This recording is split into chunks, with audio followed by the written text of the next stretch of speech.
웹프런트 개발자도 수학을 이제 프론트에서 뭘 하느냐가 관건이죠. 그런 건 있어요. 프론트에서 HTML, CSS를 쓰고 몇 가지 약간 또 수학에 기반하는 인터랙티브가 좀 있긴 하거든요. 근데 그런 게 아니라 다른 것들 하면은 수학을 지금 당장에 공부하는 것보다는 아키텍처, 설계, 뷰나 리액트나 뭐 그런 거 쓰는 이유가 사실은 좋은 설계 쓰고 싶어서잖아. 앵귤러나 그런 거 쓰는 이유가. 그러니까 그런 게 더 중요할 수는 있는데 자바스크립트로 뭘 해보고 싶다.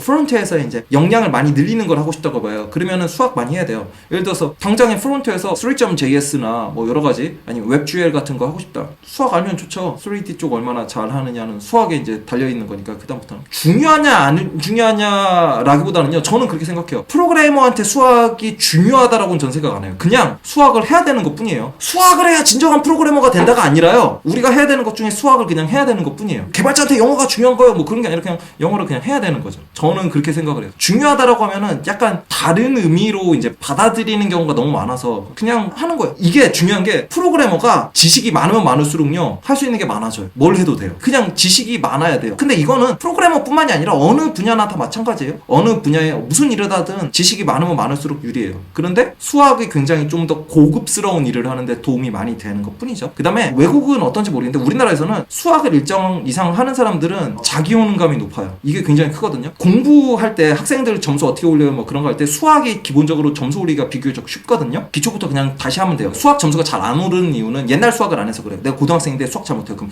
중학교부터 다시 와야 돼요. 중학교 거부터 하면 돼요. 근데 그 과정을 밟기가 어렵거든요. 근데 밟으면은 수학 성적이 많이 올라요. 왜냐면 정답이 너무 뻔해서 그렇거든요. 언어 영역 같은 거 해보시면은 정답이 이건가 저건가 아리까리할 때가 진짜 많아요. 확신을 가지고서 얘기하는 게 물론 내가 확신감을 가질 수는 있는데 이거는 이거지라고 딱 하기가 되게 애매한 분야들이 있는데 수학은 그게 딱 나오거든요. 그럼 그걸로 스타트를 하면은 자신감이 많이 붙어요. 수학이 얼마나 쓰이냐를 떠나서 자기 효능감을 높이기 위해서라도 그것까지 것 하면 되지 이까지 것 하면 되지라는 태도를 취하는 데서 엄청나게 유리하다고 생각을 해요. 이건 제가 아마 개발자 프로그래머 수학해야 되나요? 뭐 그런 영상이 아마 있을 거예요. 그 비슷한 얘기가. 이게 중요해요? 저게 아니에요? 그런 얘기들 저는 많이 봤을 때 개발자한테 수학이 필요해요? 중요해요? 라고 약간 질문하는 거에 이면에는 굳이 안 해도 되지 않나라는 어떤 그런 게 깔려 있을 수 있다라고 저는 생각을 하거든요. 근데 저는 안 필요한 게 없어. 그냥 우선순위를 정하는 것 뿐이지. 그런 태도로 접근하시면 좋을 것 같아요. 그래서 만약에 수학을 내가 어느 정도로 뭐를 어느 단계로 익혀야 돼요에 대해서는 웹을 만약에 하신다 그러면 지금 당장에는 깊이 안 하셔도 돼요. 그런데 장기적으로는 분명히 크게 도움이 되거나 아이디어를 얻거나 하는데 굉장히 도움되는 경우가 많아요. 예를 들어서 TD 바이 의젠플이나 그런 거 보시면 맨 처음에 다중통화 예제 나오거든요. 그러면은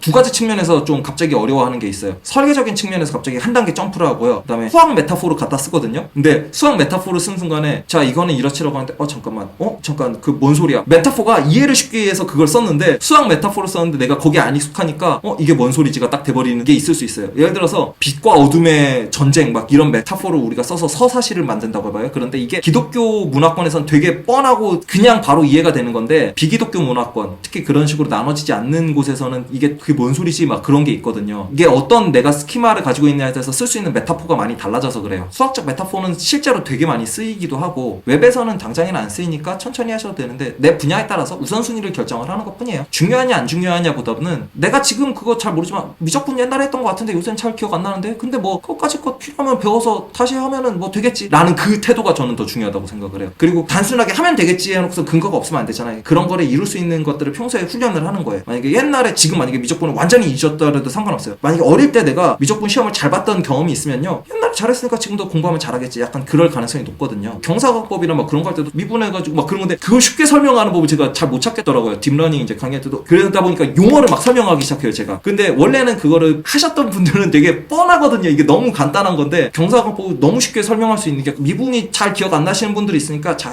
예를 들어볼게요 하면서 이렇게 되는 게 속도인데 또의 변화량 이렇게 하면은 여기 가속도고요. 자 여기 이렇게 평균 가속도인데 그러면 이걸 하나씩 좁혀봐요. 그러면 이렇게 하나씩 좁히면 뭐 순간 가속도 같은 게 되겠죠. 그럴 때 요거는 이렇게 뭐 기울기가 그렇습니다. 뭐 그런 식으로 얘기를 하잖아요. 근데 사실은 이런 얘기를 하는 건 진짜 시간 낭비예요. 솔직히 말하면 저는 그 시간 낭비라고 생각해요. 원래 알고 있으면은 그러니까 딥러닝 공부하는데 시간이 안 들어요. 선형대수 원래 알고 있던 거 쓰는 거고 미적분 원래 알고 있던 거 쓰는 건데 그러면은 딥러닝이 너무 쉽게 공부되는 건데 아니면은 이제 그 구차하게 막 다 설명을 하고 앉아 있어야 되는 거예요. 그러면은 이게 딥러닝이라는 거 공부하는데 너무 힘든 거예요. 그냥 원래 알고 있으면 돼요. 갑자기 또 막판에 무조건 해야 된다가 됐는데 수학에 대해서는 할 수 있다 아니면 미리 알고 있다 알면 알수록 좋아요. 진짜 많이 알면 무진장 좋습니다.